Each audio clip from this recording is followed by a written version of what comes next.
Welcome to Agatha Christie Tales.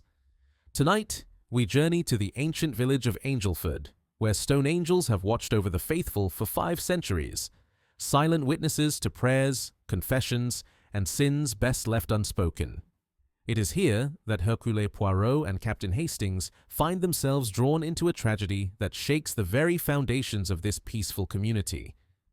A young woman lies broken at the foot of St. Michael's Tower. The village mourns their angel. But Poirot sees what others cannot, the shadow of murder hiding behind grief's veil.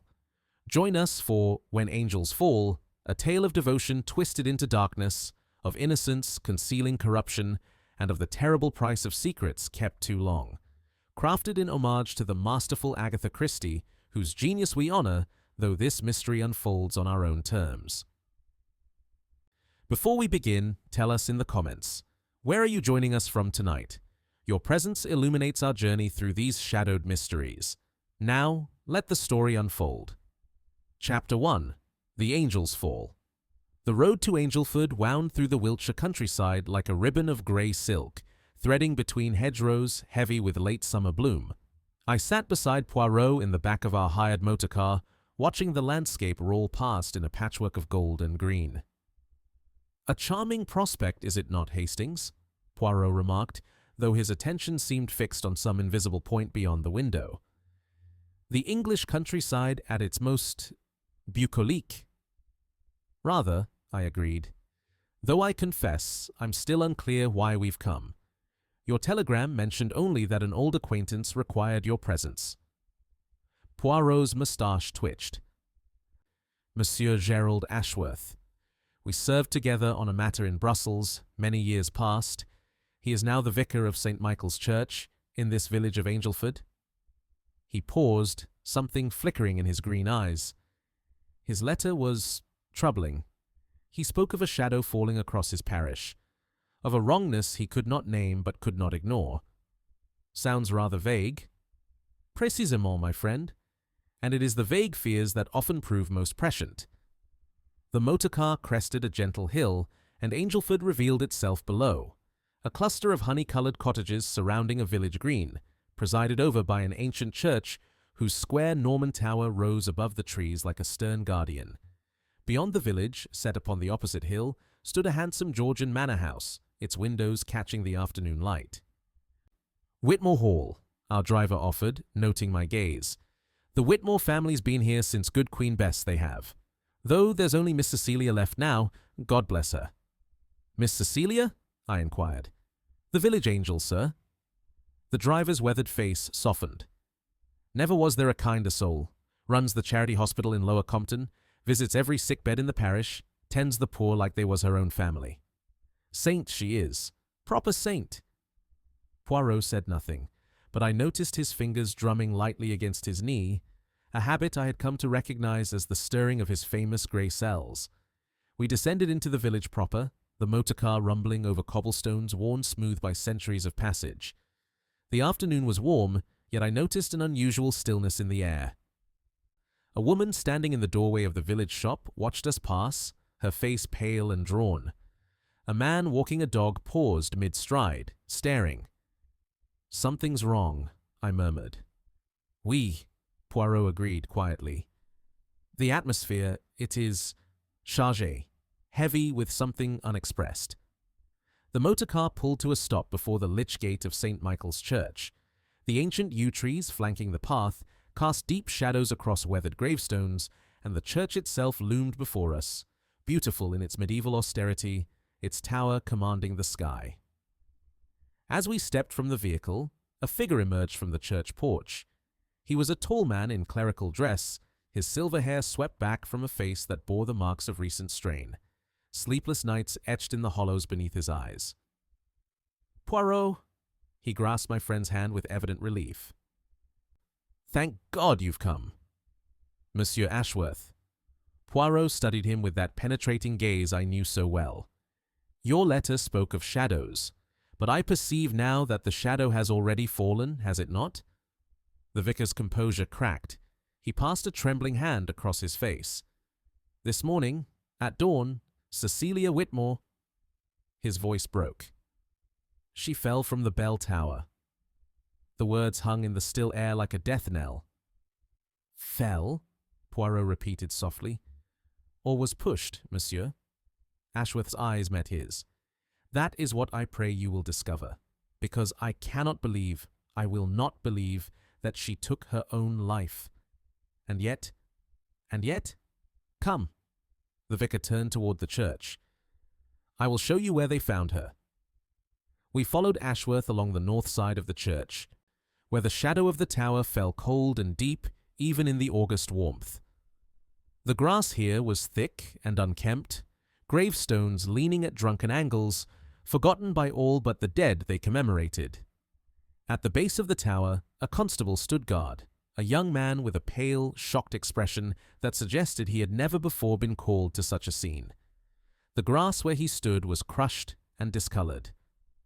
She was found here, Ashworth said quietly. Mrs. Bramley, the charwoman, discovered her just after 6 o'clock. She'd come to prepare the church for morning prayers. Poirot approached the spot with his characteristic delicacy, his patent leather shoes incongruously immaculate against the rough ground. He did not kneel. Poirot never knelt if he could avoid it, but his eyes swept the scene with an intensity that missed nothing. The body has been removed? Dr. Harding took her to the village surgery. The police, Constable Finch here and Inspector Graves from Devizes, examined the scene this morning. Ashworth hesitated. They are inclined to call it misadventure, or worse. Suicide, I said bluntly. The vicar flinched as though struck. Cecilia would never. She was devoted to her work, to the village, to God. There was no darkness in her. Poirot tilted his head, gazing upward at the tower.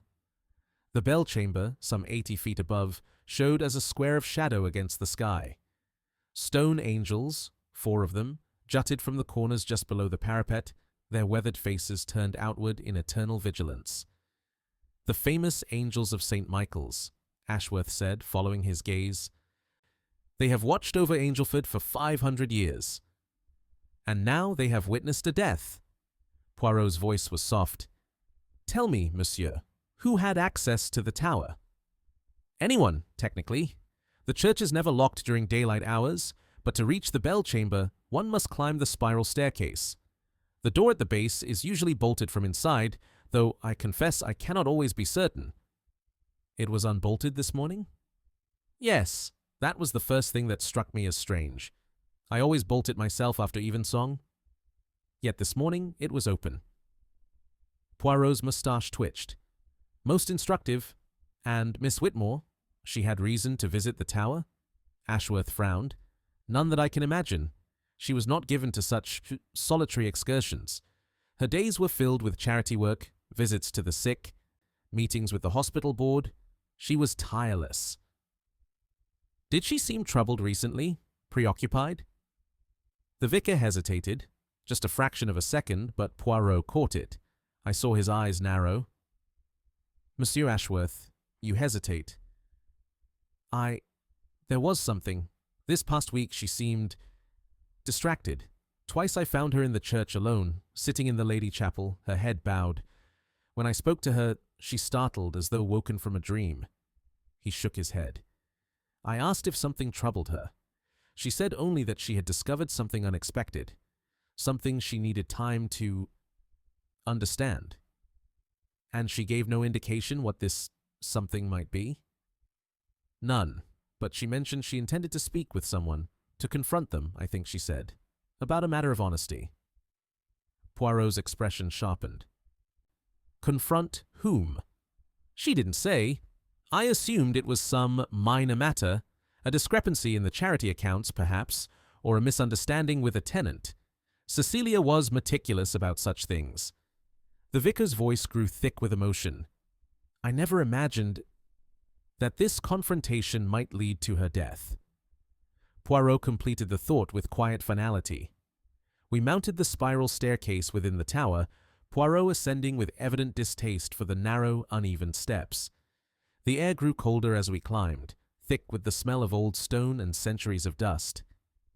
The bell chamber, Ashworth announced as we emerged onto a small platform dominated by 3 great bells, their bronze surfaces green with age. Narrow windows pierced each wall, and through them the village spread below like a child's model. Poirot moved to the eastern window, the one facing the spot where the body had been found. The opening was wide enough for a person to pass through, though not easily. A low stone sill, perhaps 2 feet high, was all that separated the chamber from the 80-foot drop. He examined the sill with minute attention, producing a small magnifying glass from his waistcoat pocket. His eyebrows rose. "Hastings, observe." I joined him, peering at the stone. There, caught on a rough edge, was a tiny fragment of fabric, dark blue, almost black. "What was Miss Whitmore wearing when she was found?" Poirot asked. "A white nightgown," Ashworth replied. It appeared she had come out in haste, without dressing properly. The police found that significant. "As do I." Poirot carefully extracted the fabric scrap with his handkerchief. "For this fabric, it is not white, it is dark, and therefore it did not come from Miss Whitmore's garment." I felt a chill that had nothing to do with the tower's stone walls. Then someone else was here, someone wearing dark clothing. "Précisément, mon ami." Poirot's voice was grim. "Someone who struggled with Miss Whitmore at this very window, someone who pushed her to her death." He turned to the vicar, his green eyes glittering with purpose. "Monsieur Ashworth, your instinct was correct. This was no suicide, no accident. This was murder. And Hercule Poirot will find the one responsible.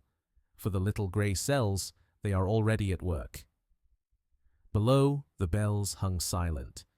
Above, the stone angels gazed outward with their blank, ancient eyes, and in the village of Angelford, someone was hiding a secret worth killing for. The investigation had begun. Chapter 2. Whispers in the Nave. The village surgery occupied a modest Georgian building on the western edge of the green, its brass plate polished to a gleam that spoke of long establishment and quiet respectability. Dr. Marcus Harding met us in his consulting room, a man of perhaps 45, with prematurely grey hair and the kind of steady hands one hoped to find in a physician. Those hands, I noticed, were not entirely steady now. "A terrible business," he said, gesturing us toward chairs. "I've served this village for 18 years, gentlemen. I brought Cecilia into this world, to see her end thus." He shook his head, unable to complete the thought. "You attended the birth of Miss Whitmore?" Poirot inquired, settling himself with customary precision. "Indeed. Eleanor Whitmore, Cecilia's mother, was a patient of mine from the day I arrived in Angelford. A remarkable woman, tireless in her charity work, beloved by all."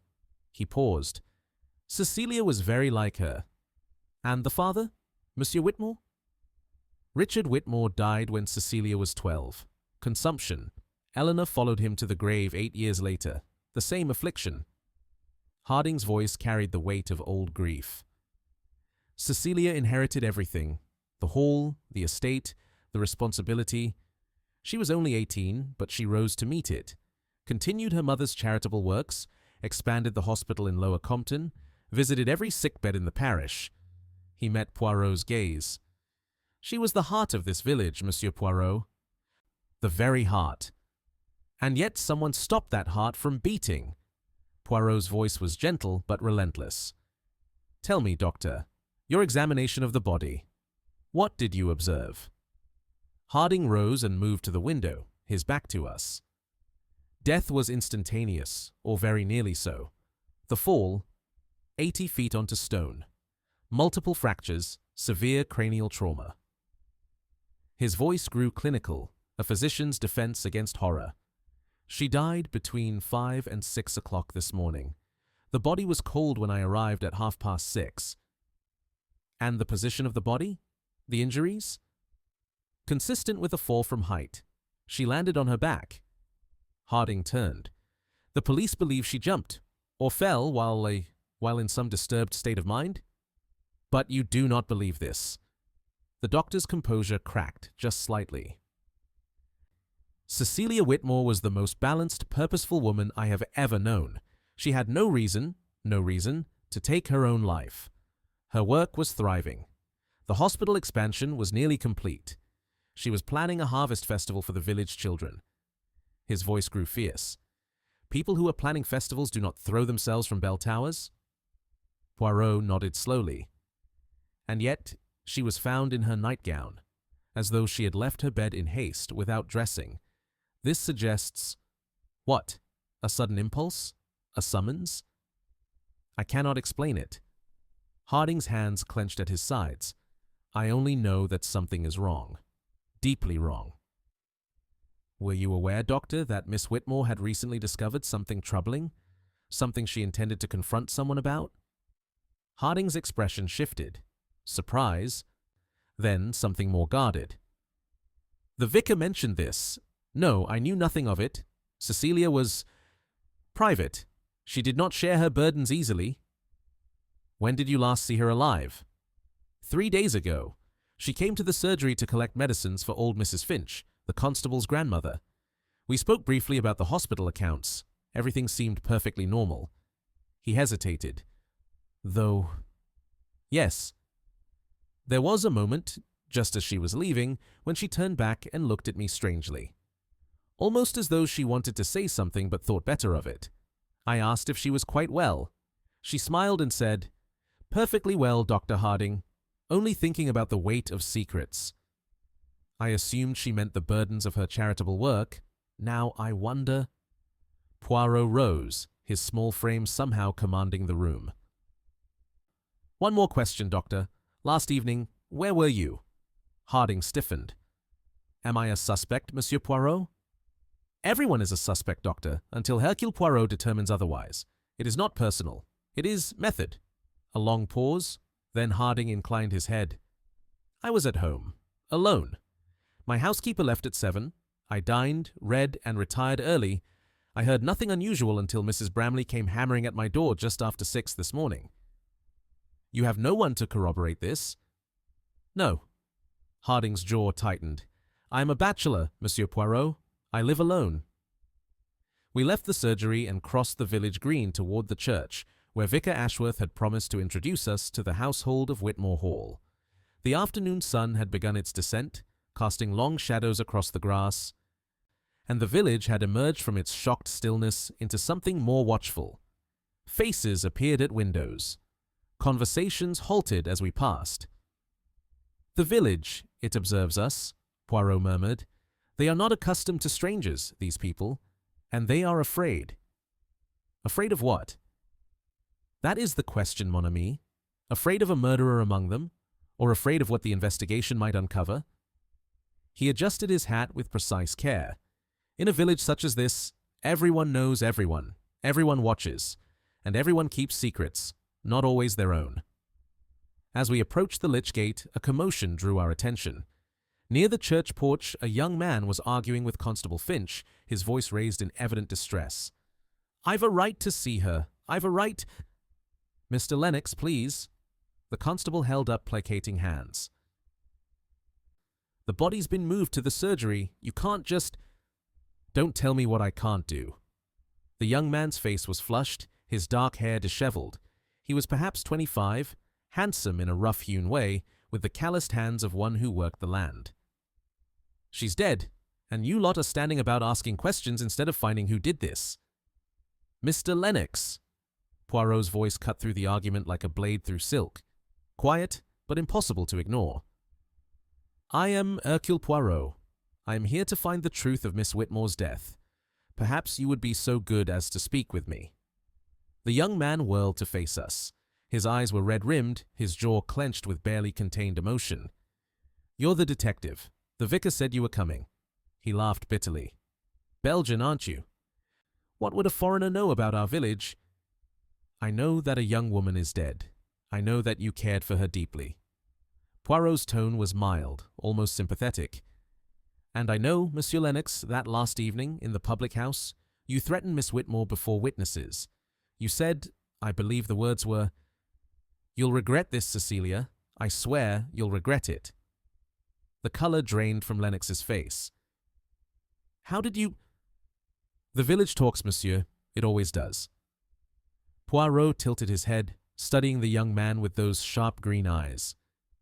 "Tell me what happened." For a moment, Lennox seemed on the verge of flight. Then his shoulders sagged and the fight went out of him. "I loved her," he said hoarsely. "Since we were children. She was the lady of the hall, and I was just Philip Lennox, tenant farmer's son. But I hoped. He broke off, struggling for composure.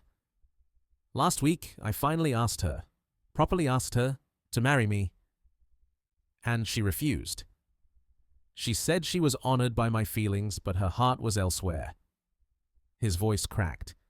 "Elsewhere. I asked who. She wouldn't say.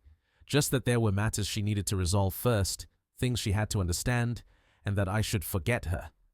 He looked up, anguish naked on his face. "Forget her?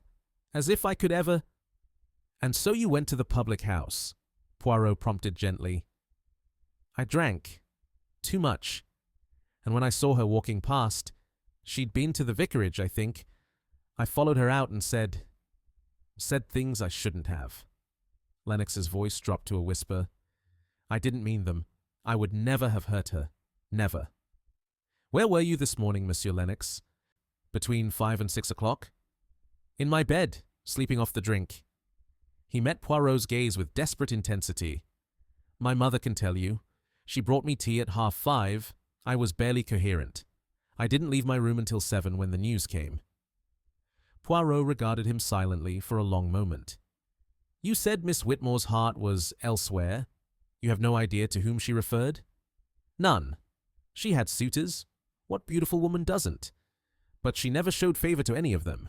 Some said she was married to her work." Lennox's hands clenched. "I thought maybe the vicar. She spent so much time at the church." "Vicar Ashworth is a man of God and a confirmed bachelor of 62 years, Poirot observed mildly. I know it doesn't make sense. Nothing makes sense anymore." Lennox's voice broke entirely. "She's dead. Monsieur Poirot, my Cecilia is dead, and I never got to tell her." He turned abruptly and strode away, disappearing around the side of the church before either of us could speak. Whitmore Hall stood atop its hill like a stern dowager surveying her domain. The house was Georgian, built of pale stone that glowed amber in the westering sun, its windows symmetrically arranged around a central portico. Formal gardens descended in terraces toward the village below, and beyond them, parkland stretched to woods that marked the estate's boundary. A maid in a black dress and white apron admitted us, her eyes red from weeping. She introduced herself as Martha and led us through a marble-floored entrance hall to a drawing room where afternoon tea had been laid out with mechanical precision. "Miss Pruitt will be with you shortly, sirs," Martha said, her voice trembling. She's making arrangements for the funeral." The drawing room was elegantly appointed, but not ostentatious. Good furniture, well-chosen paintings, fresh flowers in crystal vases. Everything spoke of taste and restraint, the home of a woman who valued substance over show. I wandered to the mantelpiece, where a collection of photographs in silver frames documented the Whitmore family across generations. A stern Victorian patriarch, a wedding portrait of a handsome couple, Richard and Eleanor Whitmore, I presumed, and there, in pride of place, a more recent photograph of Cecilia herself. She had been beautiful, not in the obvious, showy manner of society debutantes, but with a quiet radiance that seemed to emanate from within. Dark hair, serious eyes, a gentle smile that suggested warmth without frivolity. Looking at her face, I felt a sudden, sharp grief for this woman I had never met, struck down in her prime. She was lovely, wasn't she? I turned. A woman had entered the room so quietly that neither Poirot nor I had heard her approach. She was perhaps 55, thin and upright, dressed in severe dark blue that matched her sharp, watchful eyes. Her grey hair was pulled back in a tight chignon, and her face bore the carefully composed expression of one accustomed to suppressing emotion. "Miss Agnes Pruitt," she announced, extending a hand that was cool and dry. I was companion to Miss Whitmore. I have managed this household for 30 years, first for Mrs. Whitmore, and then for Cecilia." Her voice caught slightly on the name. "Forgive me. It is difficult. Please, Mademoiselle, accept our condolences." Poirot took her hand with old-world courtesy. "We do not wish to intrude upon your grief, but it is most important that we understand the events of last night and this morning. Of course, anything I can do to help." Miss Pruitt seated herself on the edge of a chair, her back ramrod straight, her hands folded precisely in her lap. "I have already spoken with the police, but I will tell you whatever you wish to know. Let us begin with the evening. When did you last see Miss Whitmore?" "At dinner. We dined at 8, as usual, just the two of us. Cecilia seemed preoccupied. She barely touched her food, which was unlike her. When I asked if something troubled her, she said only that she had been reviewing the charity accounts and had found certain discrepancies." Poirot leaned forward slightly. "Discrepancies?" She did not elaborate, only that she needed to verify her findings before taking action. Miss Pruitt's thin lips pressed together. Cecilia was meticulous about such things. She would never make an accusation without being absolutely certain.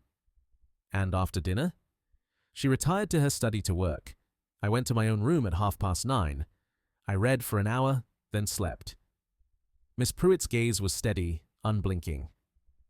"I heard nothing during the night. The first I knew of anything amiss was when Martha woke me at 6, hysterical. She had gone to wake Cecilia and found her bed empty, the covers thrown back as though she had risen in haste." "The bed had been slept in?" "It appeared so, yes. The sheets were disturbed."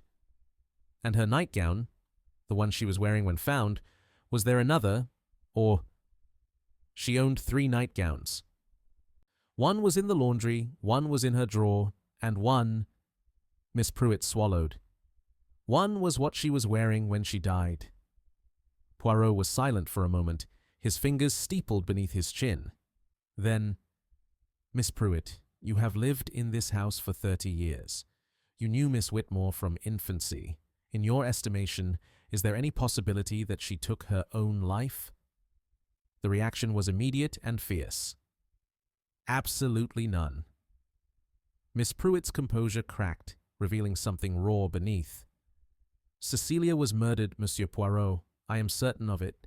She was too full of life, too dedicated to her work, too good to do such a thing. Someone killed her, someone who feared what she had discovered. The discrepancies in the accounts? Perhaps, or something else. Something she had not yet shared with me." Miss Pruitt's hands tightened in her lap. "Find them, Monsieur Poirot. Find whoever did this, and make them pay." Poirot rose. "I intend to, mademoiselle. Justice, it will be served."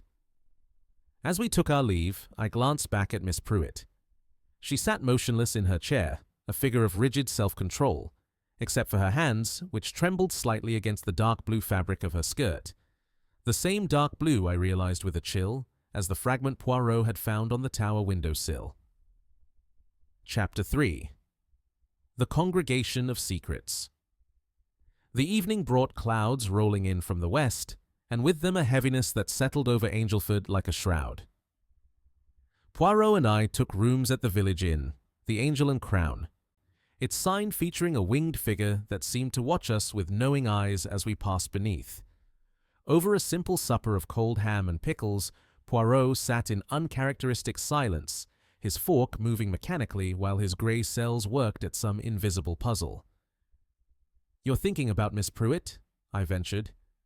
His eyes flickered toward me. "You observed it also then? The fabric?" "Dark blue. The same shade as the scrap you found on the windowsill." I lowered my voice, though the parlor was empty save for us. "Surely that's damning evidence." "It is suggestive, mon ami, but we must be careful." Poirot set down his fork with precision. "Dark blue is not an uncommon color. Half the village might own garments of similar hue. And Miss Pruitt, she displayed such fierce determination that we find the killer." Would a guilty woman demand justice so passionately? Perhaps to deflect suspicion. Perhaps. Poirot's moustache twitched. Or perhaps she is exactly what she appears. A devoted companion, devastated by loss.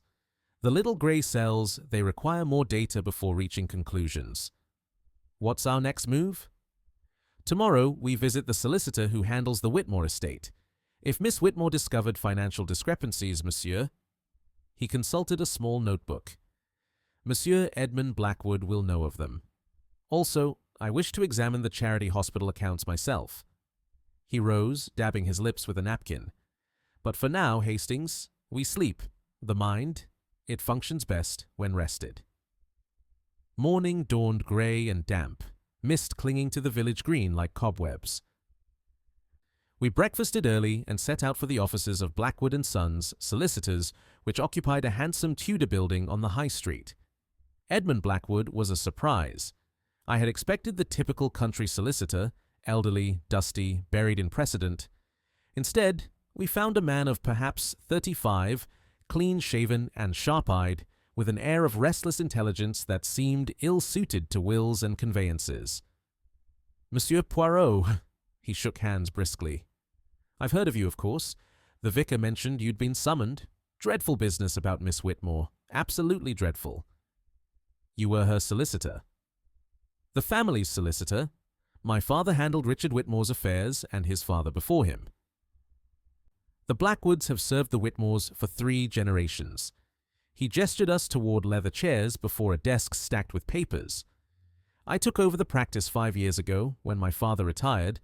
Cecilia and I worked closely together on the estate and her charitable endeavors." "Tell me about these endeavors." Blackwood leaned back, fingers steepled. "The Lower Compton Hospital was her great passion. Founded by her mother in 1902, expanded significantly under Cecilia's direction. She raised funds, managed accounts, personally visited every patient. The hospital expansion project, a new surgical wing, was to be completed next month." His voice tightened. "She was so proud of it."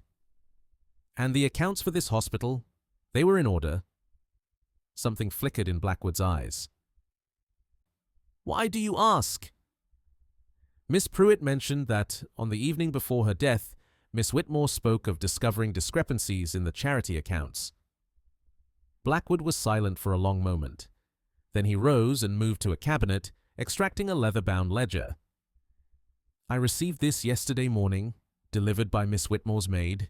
It arrived just hours after—" He set the ledger on the desk between us. "Cecilia must have sent it the previous evening before she—" Poirot reached for the ledger, handling it with delicate care. "You have examined it?" "I have, and I found what she found." Blackwood's jaw tightened. "Over the past 18 months, someone has been systematically siphoning funds from the hospital accounts. Small amounts at first, £20 here, 50 there, but the total—" He shook his head. "Nearly £800 is missing." I gave a low whistle. £800 was a substantial sum, enough to purchase a modest house or to establish oneself comfortably abroad. "Who had access to these accounts?" Poirot asked. "Officially, only Cecilia herself, as chief benefactress, and the hospital's treasurer." Blackwood hesitated. "That would be Dr. Harding." "Dr. Harding?" I repeated, startled. "He served as treasurer since the hospital's founding. An unpaid position, purely administrative. He manages the day-to-day finances, pays suppliers, handles wages for the nursing staff." Blackwood spread his hands. "I'm not suggesting he's responsible. Marcus Harding is a man of impeccable reputation, but he is the only other person with direct access to the funds." Poirot studied the ledger, his finger tracing columns of figures. "These withdrawals, they are marked how? Sundry medical supplies. Always the same notation, but when Cecilia cross-referenced with the actual supply invoices—" Blackwood shook his head. "The supplies were never ordered. The money simply vanished." "Most illuminating." Poirot closed the ledger. "Tell me, Monsieur Blackwood, did Miss Whitmore discuss this with you directly?" "No. The ledger arrived with a brief note asking me to review the accounts urgently. She said she would call upon me today to discuss her findings." His voice grew rough. "That appointment will never be kept. One more question. The Whitmore estate. Who inherits now that Miss Whitmore is dead?" Blackwood's expression became guarded. "That is a matter of some Complexity. Explain, if you please. Cecilia never married, never had children. Her parents are deceased. She had no siblings. Blackwood paused. Under her will, drafted 3 years ago, the estate passes to charitable trusts, the hospital, the village school, the church restoration fund. The hall itself is to become a convalescent home for wounded veterans. A noble legacy. Indeed, however, Blackwood shifted uncomfortably. There was an earlier will, drafted when Cecilia was 18, just after her mother's death.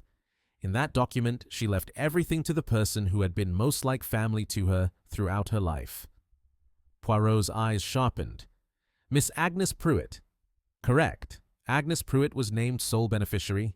The hall, the estate, the investments, everything. Blackwood met Poirot's gaze. 3 years ago, Cecilia changed the will. She never explained why, simply said she wished her fortune to benefit the community rather than any individual. And Miss Pruitt, she was informed of this change? I don't know. Cecilia handled such matters with great discretion. It's possible Miss Pruitt still believes she is the heir. I felt a chill creep down my spine. If Pruitt believed she stood to inherit a fortune, and if Cecilia had discovered the missing hospital funds— Poirot rose, tucking the ledger beneath his arm. You have been most helpful, Monsieur Blackwood. I may have further questions. Anything I can do. Blackwood escorted us to the door. Find who did this, Monsieur Poirot. Cecilia deserved better than to be thrown from a tower like a broken angel. Poirot's voice was soft. Yes, monsieur. She deserved far better. And justice, it will be served. The Lower Compton Hospital lay 2 miles east of Angelford, a cluster of whitewashed buildings surrounding a courtyard garden. Despite the grey morning, patients sat in wicker chairs beneath the covered walkways, wrapped in blankets, their faces turned toward what pale light filtered through the clouds. A brisk matron in starched cap and apron greeted us at the entrance. Monsieur Poirot, Dr. Harding telephoned ahead. He's in the dispensary. I'll take you to him. We found Harding amid bottles and boxes, checking inventory with a distracted air. He looked up as we entered, and something— guilt, fear— flickered across his features before he composed himself. Gentlemen, I didn't expect you so soon. We have been to see Monsieur Blackwood. Poirot set the ledger on the counter between them. This makes for interesting reading, does it not? Harding's face drained of color. Where did you— Miss Whitmore sent it to her solicitor the night before her death. She had discovered the discrepancies, Dr. Harding. £800 missing from the hospital accounts. Funds that passed through your hands. I didn't take it. The words burst from Harding with desperate intensity. I swear to you, I never touched a penny that wasn't legitimately spent. Someone has been falsifying the records, but it wasn't me. Then who? I don't know. Harding ran a hand through his grey hair. I've been trying to understand it myself. The withdrawals are noted in my handwriting, or what appears to be my handwriting, but I never authorized them. Someone has been forging my signatures, manipulating the books. Who else had access to the accounts? Harding hesitated. Only Cecilia, and occasionally, when she was too busy with other matters, she would send Miss Pruitt to collect the ledgers for review. Poirot's eyebrows rose. Miss Pruitt handled the account books? From time to time. She was Cecilia's right hand in all things: correspondence, household management, charitable administration. Cecilia trusted her completely. Perhaps too completely, I murmured. Harding looked stricken. You think Agnes— No, that's impossible. She's devoted her entire life to that family. She loved Cecilia like a daughter. Love, Poirot said quietly, takes many forms. And sometimes, mon ami, it curdles into something far darker. We returned to Angelford as the church bells struck noon, their deep tones rolling across the village like waves. The sound drew us towards St. Michael's, where we found Vicar Ashworth in the nave, arranging flowers before the altar with the mechanical movements of grief. The funeral is set for Thursday, he said without preamble. The bishop has given permission despite the circumstances. I insisted, whatever the police believe, Cecilia Whitmore will be buried in consecrated ground.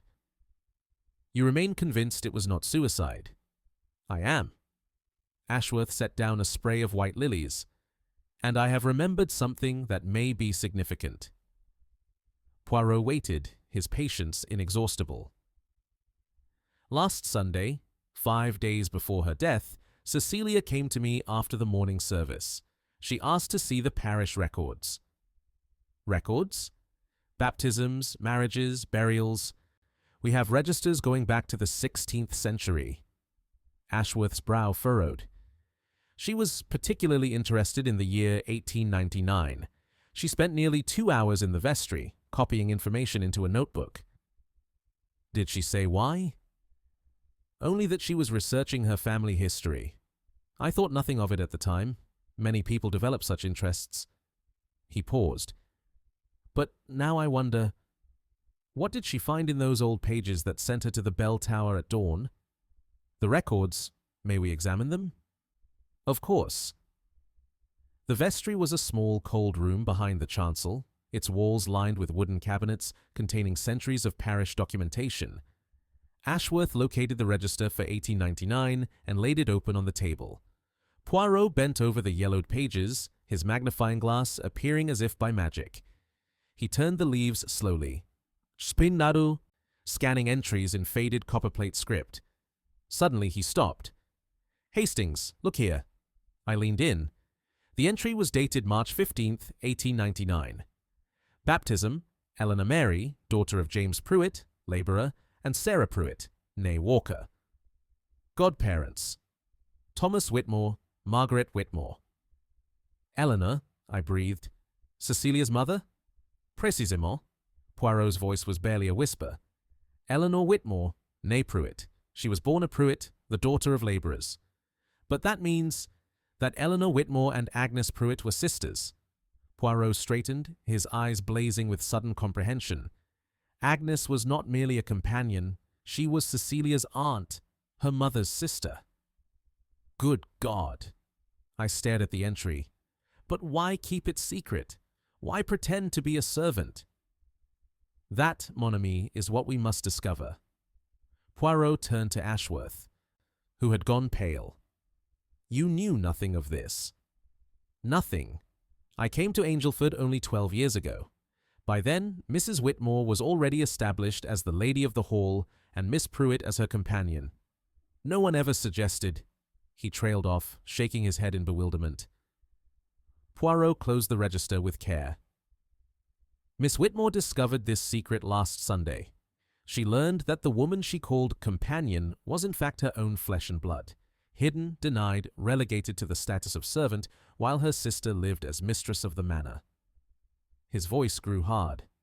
Such a discovery would raise many questions, and such questions might prove dangerous. I thought of Agnes Pruitt, her rigid composure, her severe face, her trembling hands against dark blue fabric. 30 years of devoted service. 30 years of watching her sister's daughter inherit everything while she received nothing but a wage and a small room in the servants' wing. The will, I said slowly. Blackwood said Cecilia originally left everything to Miss Pruitt, then changed it 3 years ago. Oui. Perhaps Cecilia began to suspect the truth. Perhaps she sensed something was not right, without knowing what. Poirot moved toward the door. We must speak with Miss Pruitt again, but this time, Hastings, we know what questions to ask. Outside, the mist had thickened, and the stone angels on the tower were barely visible against the grey sky.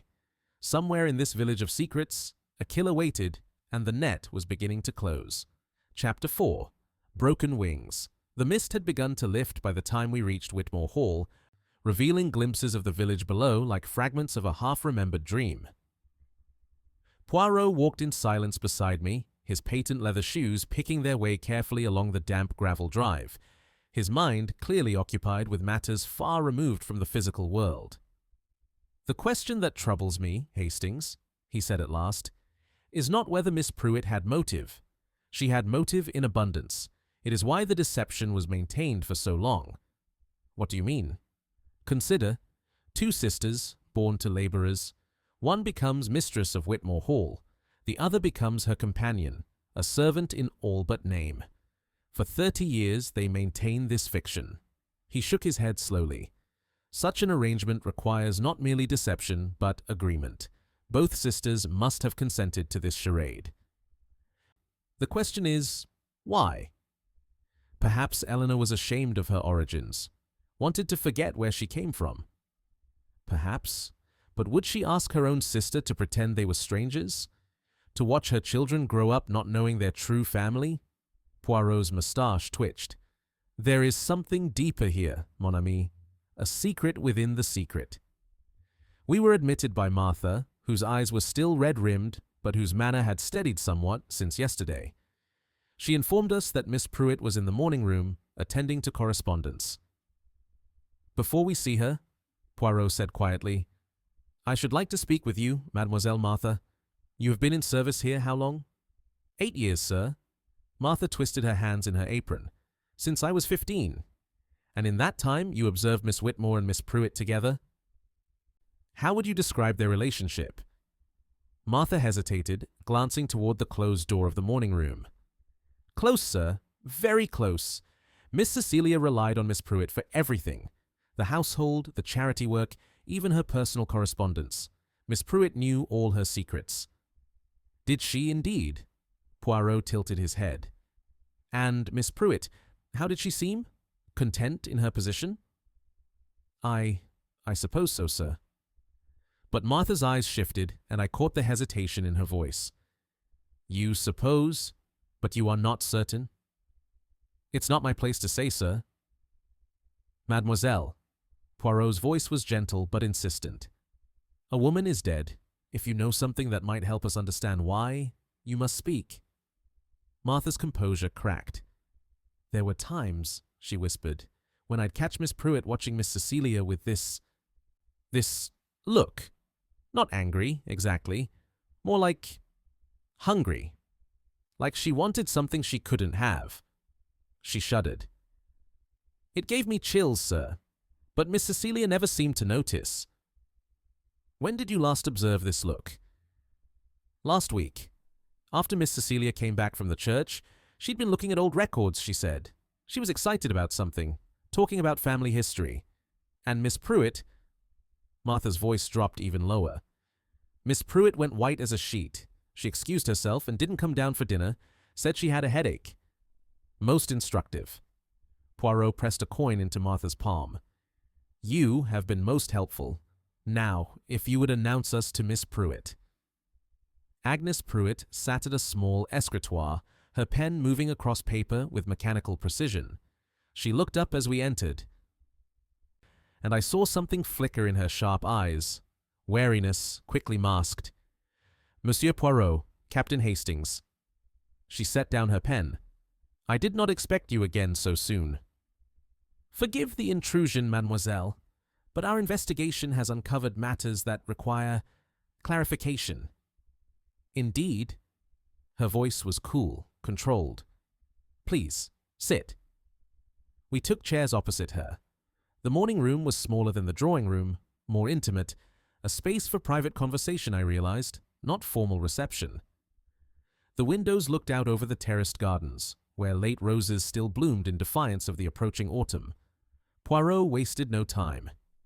Miss Pruitt, you told us you have been companion to the Whitmore family for 30 years. What you did not tell us is that Eleanor Whitmore was your sister. The effect was immediate. All color drained from Pruitt's face. Her hands, folded in her lap, began to tremble. How did you... She stopped, swallowed. The parish records. We, Eleanor Mary Pruitt, baptized March 1899, daughter of James and Sarah Pruitt. Your parents, I believe. For a long moment, Pruitt said nothing. Then something seemed to collapse within her. The rigid posture softening, the severe mask slipping to reveal the weary, grief-worn woman beneath. Yes, she said quietly. Eleanor was my sister, my younger sister, and I have kept that secret for nearly 40 years. Tell us why. Pruitt rose and moved to the window, her back to us. When she spoke, her voice was distant, as if recounting events from another lifetime. We were poor, desperately poor. Our father was a farm laborer, our mother took in washing. Eleanor and I shared a bed in a cottage with a dirt floor and a roof that leaked when it rained. She paused. But Eleanor was beautiful. The most beautiful girl in the county, everyone said. And I was not. You were the elder? By 4 years. Plain, practical Agnes, everyone called me. Good with figures, good with household management, but not the sort of girl men noticed. There was no self-pity in her voice, only a flat acceptance of fact. Eleanor was different. She could light up a room just by entering it, and when Richard Whitmore saw her at the village fair in 1895, he fell in love. Instantly. Completely. He was the heir to Whitmore Hall, wealthy, handsome, educated, and Eleanor was a labourer's daughter who could barely read. Pruitt turned to face us. His family was horrified. They threatened to disinherit him if he married her, but Richard didn't care. He loved her. And so they married. They eloped, married in London, far from prying eyes. When they returned, Richard's father was furious. But what could he do? The deed was done. Pruitt's lips twisted. Old Thomas Whitmore never spoke to his son again. He died 2 years later, and Richard inherited everything. And you? Poirot asked gently. What became of you? Our parents died the year Eleanor married. Fever took them both within a fortnight. I was 22, unmarried, with no prospects, and no home. She drew a shaky breath. Eleanor offered me a position. Companion, she called it. I would live at the hall, help her manage the household, be respectable. But not as her sister. No. The word was bitter. That was the condition. Richard's family might have accepted a labourer's daughter as his wife, reluctantly, over time, but they would never accept her family. The Whitmore name had to remain unsullied, so I became Miss Pruitt, faithful companion, and Eleanor became Mrs. Whitmore, lady of the manor. I felt a surge of indignation. That's monstrous! To deny your own sister! It was survival, Captain Hastings. Pruitt's voice sharpened. You cannot understand. You have never been poor, never been desperate. Eleanor gave me a home, a position, respectability. In return, I gave up my identity. She laughed, a harsh, mirthless sound. A fair bargain, some would say. But you did not think so, Poirot observed. Pruitt was silent for a long moment. Then, at first, I was grateful. Truly. The hall was warm and comfortable. I had good food, clean clothes, meaningful work. But as the years passed, she shook her head. I watched Eleanor living the life that might have been mine if only I had been born beautiful. I watched Cecilia grow up calling me Miss Pruitt instead of Aunt Agnes. I watched everything I had sacrificed being taken for granted. You grew to resent her. I grew to resent everyone. Pruitt's voice cracked. Eleanor, for forgetting what I had given up. Richard, for treating me as a servant. Cecilia, for having everything I never could. Even God, for making me plain while my sister was lovely. She turned back to the window. Do you know what it is to smile at people you despise? To serve a family that should have embraced you? To spend 30 years pretending you don't exist? The room was very quiet. Outside, a bird sang, incongruously cheerful against the weight of decades-old grief. Miss Whitmore discovered the truth, Poirot said, last Sunday in the parish records. Yes. Pruitt's voice was barely audible. She came to me that evening, full of excitement. Agnes, she said. She always called me Agnes, never Miss Pruitt. Agnes, I've discovered the most wonderful thing. We're family. You're my aunt. She thought I would be pleased. But you were not. I was terrified. Pruitt turned, and I saw that her eyes were bright with unshed tears.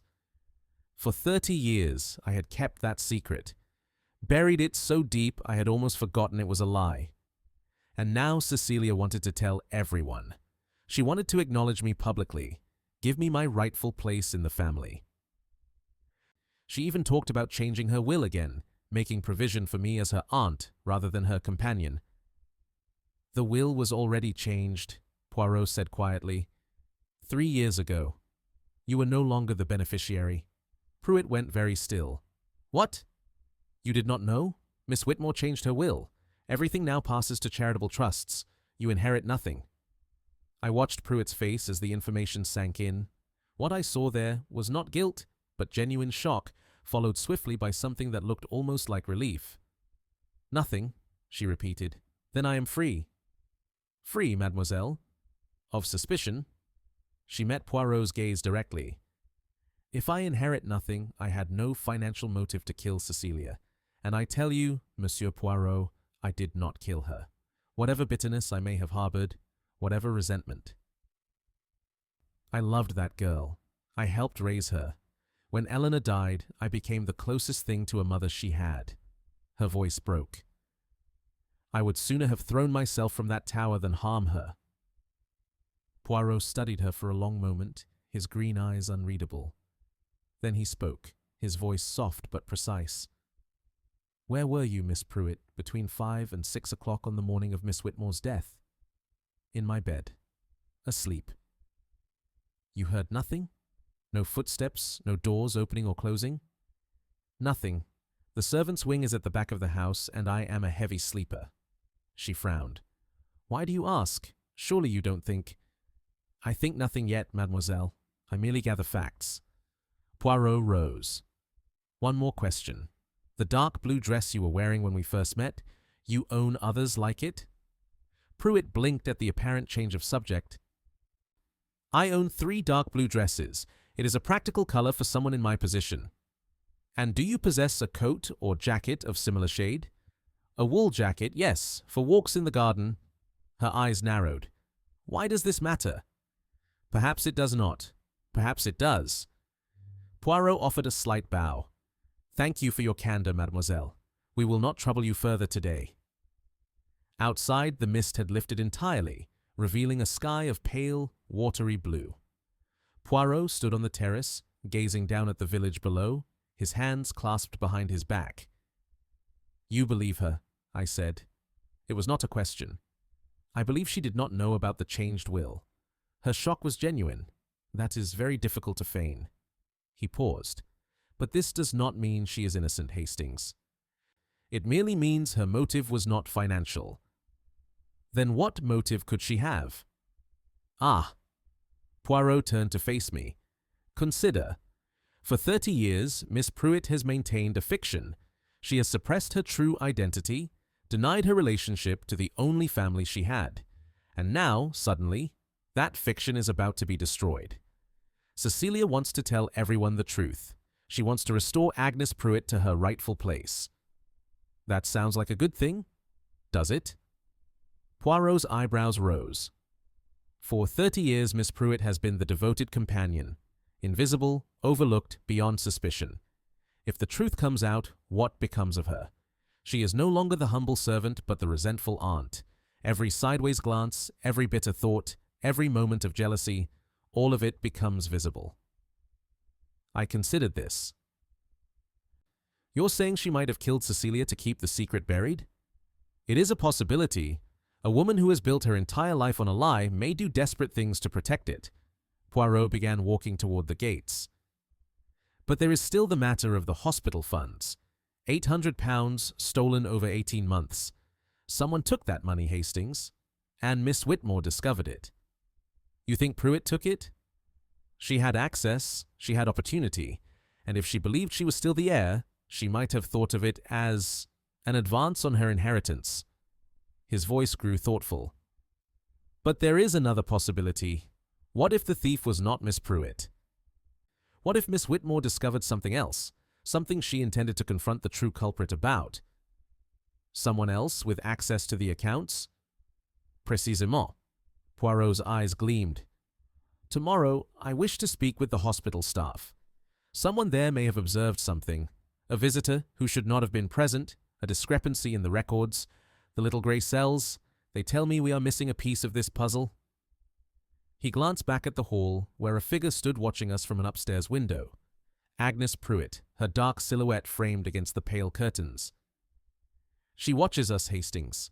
Like the stone angels on the tower, she watches and waits. He resumed walking, his voice dropping. But even angels can fall. And when they do, they bring destruction in their wake. Chapter 5. The Testimony of Stone. The Lower Compton Hospital seemed a different place in the grey morning light. Less cheerful, more institutional. The patients still sat in their wicker chairs, but their faces seemed drawn, their movements listless, as though Cecilia Whitmore's death had drained some vital energy from the very stones. We found Matron Williams in her office, a compact woman with steel-grey hair and the brisk efficiency of one accustomed to command. She rose as we entered, her starched uniform crackling. "Monsieur Poirot, Dr. Harding said you might return." Her voice was crisp, professional. "How may I assist you?" "You have served as matron here. How long, madame?" 15 years, since Mrs. R.D. Whitmore, het Eleanor Whitmore, established the hospital." Her expression softened fractionally. "I knew Cecilia from the time she was a girl. She would come with her mother, bringing flowers and books to the patients. Even then, she had a gift for kindness. And Miss Pruitt, you know her also?" "Of course. Miss Pruitt frequently came on behalf of Miss Whitmore, collecting the accounts, delivering instructions, occasionally supervising when Miss Whitmore was occupied elsewhere." Matron Williams frowned. "Though I confess, I never warmed to her. Too severe, too watchful, as though she were looking for something to criticize." Poirot tilted his head. "When did you last see Miss Pruitt here?" "Let me think. Perhaps a fortnight ago. She collected the monthly accounts on Miss Whitmore's behalf."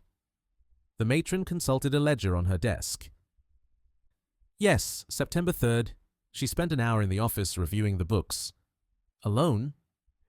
"Dr. Harding was present initially, but he was called away to attend a patient.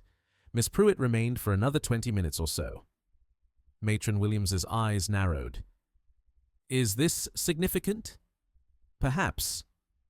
Poirot leaned forward. "Madame, I must ask you to think carefully. Over the past 18 months, have you noticed anything unusual in the hospital's finances? Supplies ordered that never arrived? Payments that seemed irregular?" The matron's face hardened. "Dr. Harding mentioned you discovered the discrepancies. I didn't want to believe it, but—" She sighed. "Yes, small things. A shipment of bandages recorded as delivered that never materialized. Payments for medicines that were supposedly purchased but never appeared in the dispensary. I reported these to Dr. Harding, but he seemed as baffled as I was." "You did not report them to Miss Whitmore?" "I didn't want to trouble her with minor administrative matters. I assumed there were simply errors in the bookkeeping." Matron Williams's jaw tightened. "Now, I wonder if I should have been more insistent." "Do not reproach yourself, madame. The deception was carefully constructed." Poirot paused. "Tell me, who had physical access to the office where the accounts are kept?" "Dr. Harding, myself, Miss Whitmore, and occasionally Miss Pruitt when she came to collect the ledgers." The matron frowned. "The office is locked when unoccupied, but those 4 individuals all had keys. And the handwriting in the ledgers, the notations about these phantom purchases, whose hand was it?" "Dr. Harding's." "Or so it appeared." She met Poirot's gaze. "You think someone forged his signature?" "I think, madame, that someone with frequent access to Dr. Harding's handwriting might have learned to reproduce it convincingly. Someone meticulous, careful, and patient." Poirot rose. "I should like to speak with your nursing staff, if I may, particularly anyone who might have observed Miss Pruitt during her visits." We found staff nurse Elizabeth Carrow in the women's ward, changing dressings on an elderly patient's leg ulcer. She was perhaps 30, competent and calm, with the steady hands of one well-practiced in her profession. When Matron Williams made the introductions and explained our purpose, Nurse Carrow's expression grew thoughtful. "Miss Pruitt, yes. I've seen her here many times over the years." She secured the bandage with practiced efficiency. A cold woman, I always thought. Never a kind word for the patients, never a smile, all business. You observed her carefully? Nurse Caro's cheeks colored slightly. I confess, I found her unsettling. The way she would watch Miss Whitmore when they visited together, like a hawk watching a dove. She shook her head. I know it sounds fanciful, but there was something predatory in it. When did you last see Miss Pruitt at the hospital? Not for several weeks. Miss Whitmore had been coming alone recently. The nurse paused, frowning, though there was something odd. 2 weeks ago, it would have been September 2nd or 3rd. I was working the late shift. I left the hospital just before midnight, and as I walked past the office block, I saw a light. Poirot's eyes sharpened. A light? At midnight? In the accounts office. I thought Dr. Harding must be working late, so I didn't investigate. But the next morning, when I mentioned it to him, he looked confused. Said he'd been home in bed by 10 o'clock. You saw no one entering or leaving? No. By the time I reached the main gate, the light had been extinguished. She bit her lip. I should have reported it, shouldn't I? Someone was in that office who shouldn't have been. You could not have known the significance, mademoiselle. Poirot's voice was gentle. You have been most helpful. As we left the ward, I saw Poirot's fingers drumming against his walking stick, that telltale sign that the little grey cells were working furiously. Someone was in that office at midnight, I said. Someone with a key. Précisément. And 2 nights later, Miss Whitmore discovered the discrepancies in the accounts. Poirot's moustache twitched.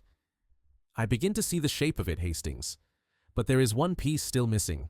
Come, we must return to the village. I wish to speak with someone who rises early. We found Mrs. Bramley, the charwoman who had discovered Cecilia's body, in her cottage at the edge of the village green. She was a stout woman of 60, with work-roughened hands and eyes still haunted by what she had witnessed. I'll never forget it, sirs, she said, pouring tea with trembling hands. Such a sight. That beautiful young lady, lying broken at the tower's base, like a fallen angel she was. Mrs. Bramley, Poirot said gently, you arrived at the church at 6 o'clock that morning. This is your usual time? Every morning, sir, except Sundays. I cleaned the church before morning prayers at 8, been doing it for 20 years. And you saw nothing unusual as you approached? No one leaving the churchyard? Not as I approached, no, but... She hesitated, her cup rattling against its saucer. But? Well, sir, I did see Miss Pruitt. About 6:15 it was. I'd already discovered poor Miss Cecilia and sent young Tom, the baker's boy, to fetch the constable and Dr. Harding. I was standing by the lich gate, too shaken to go back inside, when I saw Miss Pruitt walking down the hill from the hall. Poirot leaned forward, his entire being focused. Walking down from the hall? You are certain? Certain as I'm sitting here. She was wearing her dark blue jacket, the wool one she wears for morning walks. I called out to her, told her what had happened. She went white as milk and nearly fainted, had to steady herself against the gate. How did she seem? Her manner, her clothing? Mrs. Bramley frowned, concentrating. Shaken, as you'd expect. But now you mention it, her hem was damp, like she'd been walking through wet grass, and there was a tear in her jacket sleeve, just a small one, like she'd caught it on something sharp. I felt a jolt of excitement. The fabric on the tower windowsill caught on rough stone. This tear, Poirot said carefully. Where on the sleeve? The left sleeve, just above the cuff. I noticed because Miss Pruitt is usually so particular about her appearance, but that morning she seemed not to have noticed it. One more question, madame. You say you saw Miss Pruitt at 6:15, but the church is less than 5 minutes' walk from Whitmore Hall. If Miss Pruitt was merely coming down to learn what had happened, why did it take her so long to arrive? Mrs. Bramley's eyes widened. I hadn't thought of that. You're right, sir. Where was she all that time? Poirot rose, his expression grave. That, madame, is indeed the question. We stood in the churchyard as the afternoon light began to fail, Poirot gazing up at the tower where the stone angels kept their silent watch. She was there, I said. Pruitt was at the tower when Cecilia died. The fabric proves it. Oui, mon ami. The evidence, it begins to speak with clarity. Poirot counted off on his fingers. Miss Pruitt was seen in the hospital office at midnight, alone with the accounts. 2 days later, Miss Whitmore discovers the embezzlement. That evening, she tells Miss Pruitt she knows the truth, not merely about their family connection, but about the stolen money. So Pruitt sent Cecilia a message, drew her to the tower at dawn. Or perhaps Miss Whitmore summoned her there, a private place to confront her aunt about the theft. Poirot's voice grew somber. Either way, they met in that bell chamber. They argued, and in that argument, Miss Pruitt made a terrible choice. "But why?" I burst out. £800 is a substantial sum, but hardly worth killing for. Pruitt could have confessed, offered to make restitution. "Ah, but you forget, Hastings. Miss Pruitt did not know the will had been changed. She believed she was still the heir to the entire Whitmore fortune." Poirot began to pace, his words coming faster as the pieces fell into place. "Consider her position. Cecilia has just discovered their true relationship. She wishes to acknowledge Agnes publicly as family. But if it then emerges that Agnes has been stealing from the hospital, forging Dr. Harding's signature, embezzling charitable funds meant for the poor and sick, what happens to that acknowledgement? She would be exposed as a thief and a fraud." Précisément. After 30 years of invisible devotion, Agnes was about to receive what she had always wanted: recognition as family, restoration to her rightful place. And the embezzlement would destroy it all. She would be arrested, imprisoned, her name disgraced forever. Poirot stopped, turning to face the tower. And so, when Cecilia confronted her, when her niece, with that terrible Whitmore righteousness, spoke of duty and honesty, and turning her own aunt over to the authorities, Agnes Pruitt acted. I imagined it. The two women in the bell chamber at dawn. Cecilia, earnest and unyielding, explaining why she must expose the theft. Agnes, desperate and cornered, her dreams of recognition crumbling to dust. The argument escalating. The struggle at the window. And then, "She pushed her," I whispered. "She pushed her," Poirot agreed. And Cecilia Whitmore, the angel of the village, fell to her death on the cold stone below. But Pruitt's alibi was a lie. She claimed to be asleep in her bed, to have heard nothing. But Mrs. Bramley saw her returning from the direction of the church at 6:15, 30 minutes after the murder. She had been at the tower, Hastings. The torn jacket, the damp hem, the fabric caught on the windowsill, all of it confirms her presence. Poirot pulled the small evidence bag from his pocket, holding up the scrap of dark blue fabric to the fading light. This tiny fragment is the thread that unravels her deception. When we examine Miss Pruitt's jacket, we will find it matches exactly. And we will find the tear on the left sleeve, just as Mrs. Bramley described. Then we have her. I felt a grim satisfaction. The evidence is conclusive. Almost, mon ami, almost. Poirot's eyes gleamed. Tomorrow, we gather everyone involved. The drawing room at Whitmore Hall shall become the court where Hercule Poirot dispenses justice. There, before witnesses, we shall demonstrate how the murder was committed, why it was committed, and who wielded the hand that sent an angel falling to her doom. He turned away from the tower, his voice dropping to barely a whisper. The little grey cells, they have done their work. Now comes the moment of truth. Above us, the stone angels gazed down with their blank, eternal eyes, watching, as they had watched for 5 centuries, as human hearts broke and human hands destroyed. And in Whitmore Hall on the hill, a killer waited, unaware that the net had finally closed. Chapter 6. When Angels Fall. The drawing room at Whitmore Hall had been arranged as though for a formal inquest. Chairs formed a semicircle facing the fireplace, where Poirot stood with his back to the flames, his small figure somehow commanding the entire space. I took my position to the side, notebook in hand, watching the assembled company with the keen attention my friend had taught me. They were all there. Philip Lennox sat rigid and pale, his hands clenched on his knees. Dr. Harding occupied a chair near the window, his medical bag at his feet as though he might be called away at any moment. Vicar Ashworth had positioned himself slightly apart, his clerical collar stark against his black suit. Edmund Blackwood, the solicitor, sat with his leather document case across his lap, his sharp eyes missing nothing. Matron Williams had been summoned from the hospital and sat with the stiff bearing of one unaccustomed to leisure. Constable Finch stood by the door, nervous and uncertain, and in the center of it all, erect and composed in her chair of dark blue damask, sat Miss Agnes Pruitt. The afternoon light filtered through the tall windows, casting long shadows across the Persian carpet. In those shadows, I fancied I could see the ghost of Cecilia Whitmore, watching as justice was about to be served. Poirot allowed the silence to stretch, his green eyes moving from face to face, assessing, judging.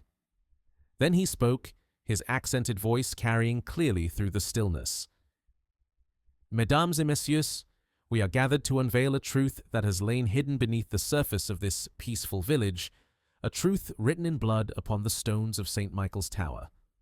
He paused, his hands clasped behind his back. The death of Miss Cecilia Whitmore was not suicide, it was not accident. It was murder, carefully planned and ruthlessly executed by someone she trusted implicitly.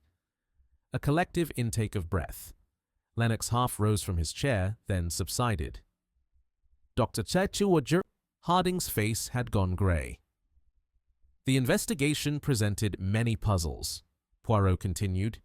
Who would wish to harm a woman universally beloved? Who could gain from her death? And how did the killer lure Miss Whitmore to the bell tower at dawn, dressed only in her nightgown? He began to pace, his patent leather shoes clicking softly against the floor. Let us examine each suspect in turn, and eliminate those who could not have committed this crime. He turned to Philip Lennox, whose face was a mask of anguish. Monsieur Lennox, you loved Miss Whitmore desperately. When she refused your proposal, you drank too much and spoke words you did not mean. Words overheard by the entire village. You'll regret this. I swear you'll regret it. Poirot's voice was gentle. These words made you the obvious suspect. But you did not kill her. Lennox's voice cracked. I swear I didn't. I know, monsieur. Your mother confirmed your alibi. You were in bed, barely conscious from drink, when she brought you tea at 5:30. The murder occurred between 5 and 6. You had not the time, nor the strength, to walk to the church, climb the tower, commit murder, and return home. Poirot shook his head. No, you are guilty only of intemperate words spoken in grief. The little grey cells dismiss you from suspicion. The relief on Lennox's face was palpable. He slumped in his chair, covering his face with his hands. Poirot turned next to Dr. Harding. Dr. Harding, you had access to the hospital accounts. £800 vanished over 18 months, and your signature appeared on every fraudulent withdrawal. When Miss Whitmore discovered these discrepancies, she might well have confronted you. And if you feared exposure, imprisonment, the destruction of your reputation... He let the implication hang. Harding's voice was steady despite his pallor. I did not take that money. I swear it. I know. Poirot's tone was matter-of-fact. The signatures were forged. Skillfully, yes, but forged nonetheless. A medical man's hand is trained to precision, steady, and consistent. The signatures in the ledger show subtle variations that betray a copyist's work, not the original hand. He moved closer to Harding. Moreover, you are a bachelor of solitary habits, living modestly on your physician's income. If you had stolen £800, where is it? Not in your bank account. Monsieur Blackwood verified this. Not spent on luxury. Your lifestyle has not changed. The money went elsewhere, to someone else. Harding's shoulders sagged with relief. Which brings us, Poirot said quietly, to the true heart of this tragedy. Not a crime of sudden passion, but the culmination of 30 years of suppressed resentment, buried identity, and desperate need. He turned to face Agnes Pruitt directly. Miss Pruitt, or should I say, Miss Agnes Pruitt, sister to Eleanor Whitmore, aunt to the murdered woman. A ripple of shock ran through the assembled company. The vicar gasped. Matron Williams leaned forward, eyes wide. You hide your astonishment poorly, mesdames et messieurs, Poirot observed. But this is the first secret, the foundation upon which murder was built. Agnes and Eleanor Pruitt, daughters of labourers, sisters separated by fate and circumstance. Eleanor, blessed with beauty, married into the Whitmore family. Agnes, plain and practical, became her sister's companion, but only on condition that their true relationship remain hidden. Miss Pruitt's face was perfectly composed, but I saw her hands tighten on the arms of her chair. For 30 years you maintained this fiction, Poirot continued, his voice almost conversational. You watched your sister live as lady of the manor while you served as a glorified servant. You watched your niece grow up calling you Miss Pruitt instead of Aunt Agnes. And the resentment grew, year by year, like poison seeping through cracks in stone. This is speculation, Pruitt said, her voice cold. You cannot prove what I felt. Can I not? Poirot's eyebrows rose. Martha, the housemaid, observed the way you watched Miss Whitmore. With hunger, she said. Nurse Caro at the hospital saw the same, a predatory quality in your gaze. These were not the looks of a devoted companion, mademoiselle. They were the looks of someone who desired what another possessed. He began to pace again, building his case with methodical precision. But resentment alone does not lead to murder. There must be opportunity, and there must be motive strong enough to overcome all moral restraint. Let us trace the sequence of events that led to that fatal dawn. Poirot moved to the mantelpiece, where the photographs of the Whitmore family still stood in their silver frames. September the 1st. Miss Whitmore visits St. Michael's Church and examines the parish records.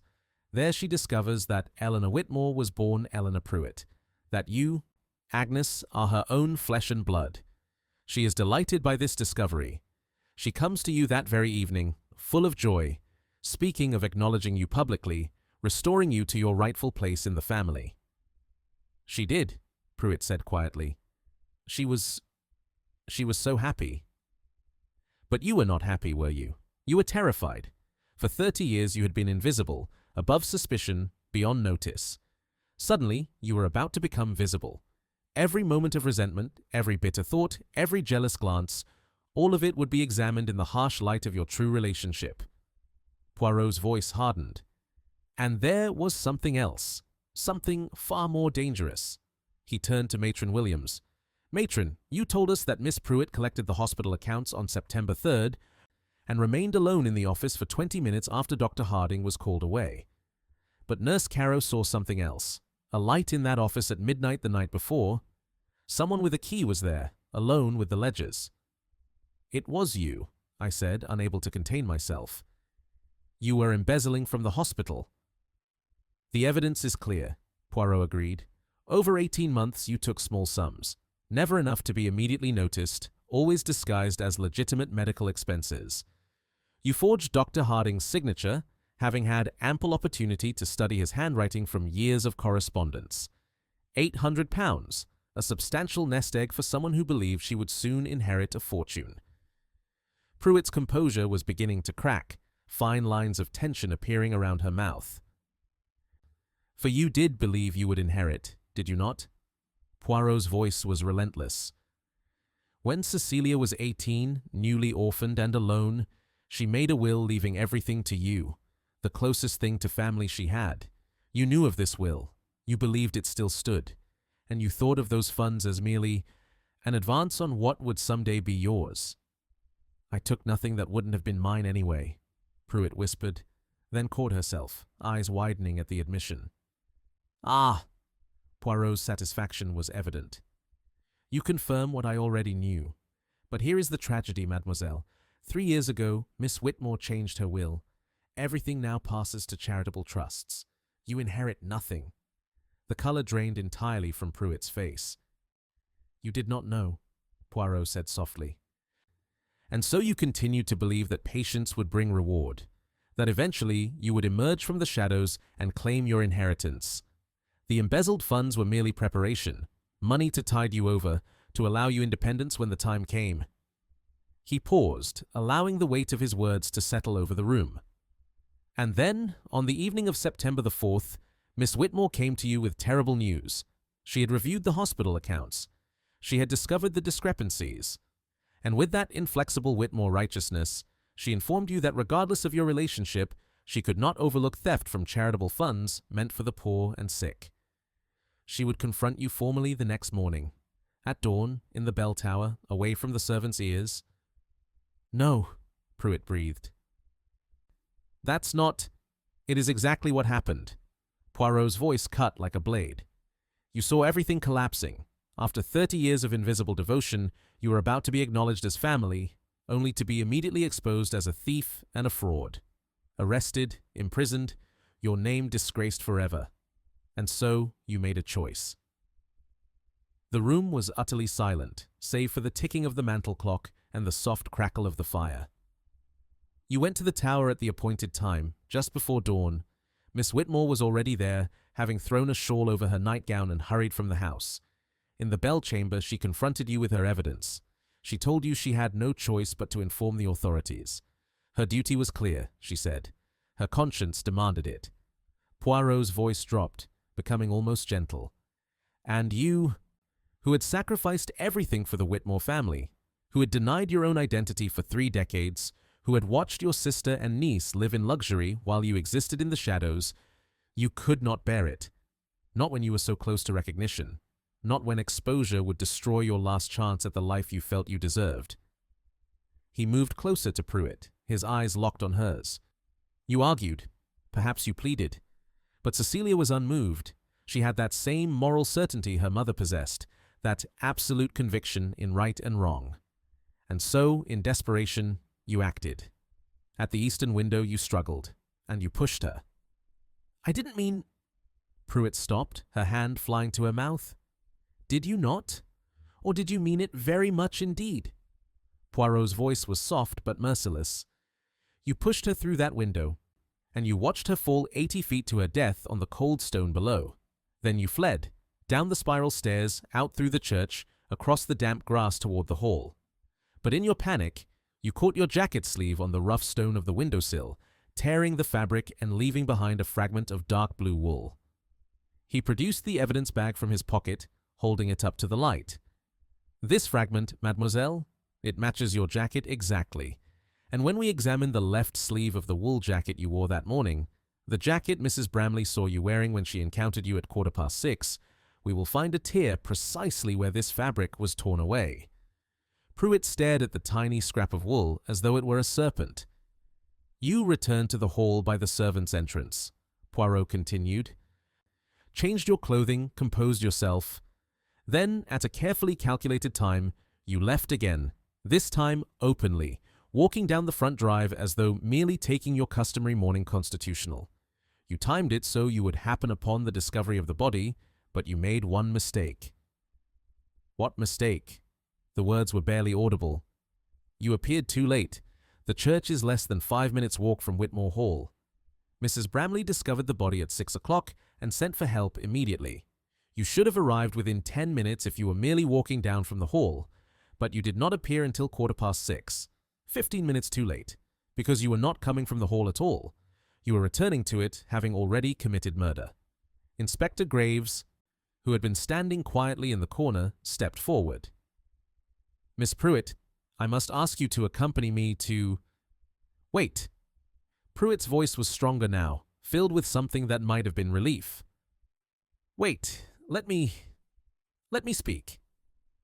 Poirot inclined his head. "If you wish." Agnes Pruitt rose from her chair, and I saw that she was trembling, not with fear, but with the release of 30 years of suppressed emotion. "I did kill her," she said, her voice steady despite the tremor in her limbs. "Not because I wanted to, because I had to. You cannot understand, none of you can understand, what it was to live as I lived, to be erased, to watch my own sister pretend we were strangers, to watch my niece grow up, not knowing her own blood." Tears began to stream down her face, but her voice remained controlled. "Eleanor promised me it would be temporary. Just until Richard's father accepts the marriage," she said. "Just until the family adjusts." But old Thomas died still refusing to acknowledge her, and still Eleanor maintained the fiction. And then she died, and Cecilia inherited, and still I remained Miss Pruitt, the faithful companion. "Why did you not leave?" the vicar asked gently. You were not a slave, Agnes. Was I not? Pruitt's laugh was bitter. Where would I go? What skills did I possess beyond household management? I was past 30, unmarried, with no references save from the sister who denied me. I was trapped, Vicar, trapped by circumstance and my own earlier choices. She turned to Poirot, her expression raw with pain. I took the money because I thought it was already mine. The will said so, everything to Agnes Pruitt upon Cecilia's death. I thought I was simply preparing for the future, for the day when Cecilia married, or something happened. I never wished her harm, never, until that morning in the tower. Tell us what happened, Poirot said quietly. She was so righteous, so absolutely certain of her duty. Pruitt's voice cracked. She said she understood it must have been desperation that drove me to theft, that she forgave me personally, but that justice must be served. She said she would speak to the police, that I would likely face prison, that our family connection would be revealed in the trial, but that she hoped it might be viewed as a mitigating factor. The words tumbled out now, a confession decades in the making. I begged her. I told her everything, the resentment, the loneliness, the desperate need to be acknowledged. I said I would return every penny, that I would confess privately to the hospital board, that I would accept any punishment she deemed fit. But she was immovable. The law is the law, Aunt Agnes, she said. Pruitt's voice broke on the title. It was the first time she had ever called me that, and it would be the last. What happened next? Poirot prompted gently. She turned toward the window, looking out over the village. It will be difficult, she said, but truth must prevail. And something in me just snapped. 30 years of silence, of erasure, of watching from the shadows. 30 years of being invisible while she lived in the light. I thought, just for a moment, if she were gone, the secret would die with her. The embezzlement would never be discovered, and I would finally inherit what I had been promised. You pushed her. I pushed her. Pruitt's voice was flat now, drained of emotion. I put my hands on her shoulders and I pushed. She didn't scream, she just fell, like an angel tumbling from heaven. She looked up at Poirot with empty eyes. I didn't know about the changed will. If I had known I would inherit nothing, would I still have done it? I don't know. I don't know anything anymore except that I killed the only person who ever tried to acknowledge me as family, and I will carry that knowledge to my grave. The silence that followed was absolute. Inspector Graves moved forward, producing handcuffs with the quiet efficiency of duty. Agnes Pruitt, I am arresting you for the murder of Cecilia Whitmore. You are not obliged to say anything, but anything you do say may be given in evidence. As the cuffs closed around Pruitt's wrists, she looked at Poirot one last time. Will they hang me? That is for the courts to decide, mademoiselle. But you have confessed before witnesses. The law will take its course. Good, Pruitt said quietly. I am so very tired of lying. They led her away, her upright posture finely broken, her dark blue dress disappearing into the shadows of the hallway. The sound of the door closing seemed to echo through the entire house. The drawing room emptied slowly, each person departing in subdued silence. Philip Lennox was the first to leave, unable to bear being in the house where his beloved had lived. Dr. Harding and Matron Williams departed together, speaking in low tones about the hospital's future. Edmund Blackwood gathered his papers, assuring Vicar Ashworth that the charitable bequests would be honored, that Cecilia's final wishes would stand despite the tragedy of her death. Soon, only Poirot, the vicar, and I remained. 30 years, Ashworth said softly. 30 years of resentment building like pressure in a sealed vessel. And when it finally burst, he shook his head. I should have seen it. The signs were there. Do not reproach yourself, mon ami, Poirot said gently. The human heart, it is the most complex mystery of all. Even Hercule Poirot cannot always predict when sorrow will turn to murder. What will happen to the hall? I asked. It will become what Cecilia intended, a home for wounded veterans, a place of healing and peace. Ashworth moved to the window, looking out over the gardens toward the village below. Perhaps some good can come from this tragedy after all. Perhaps her legacy will be one of compassion, even if her life was cut short by its absence. Poirot joined him at the window, his small figure silhouetted against the fading light. Agnes Pruitt was right about one thing, he said quietly. She was invisible. Society made her so, made her deny her own identity, her own blood, for the sake of respectability and appearance. For 30 years she was erased. Is it any wonder that erasure bred resentment? That resentment bred desperation? That desperation bred murder? You sound almost sympathetic, I observed. I am sympathetic, Hastings. I can understand the human heart even when I must condemn its actions. He turned from the window. This is the tragedy of the case. There are no villains here, only victims.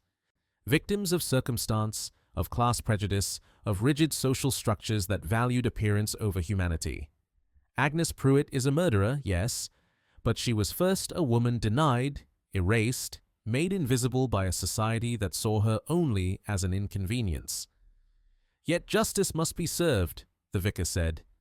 May we, justice must always be served, but that does not mean we cannot mourn for all involved.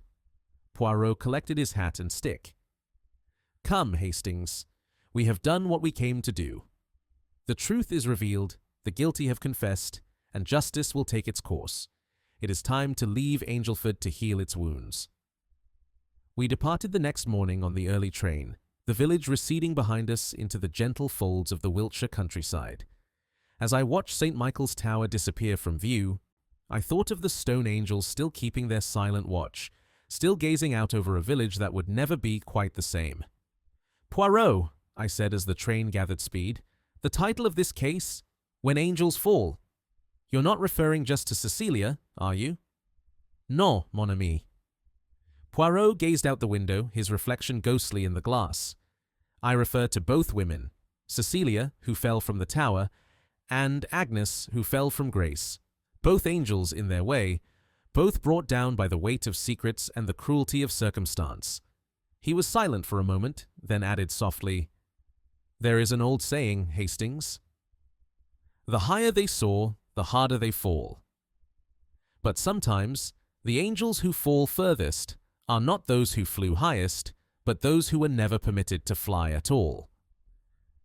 Agnes Pruitt spent 30 years with clipped wings, watching others soar above her. When she finally tried to rise, she dragged another angel down with her.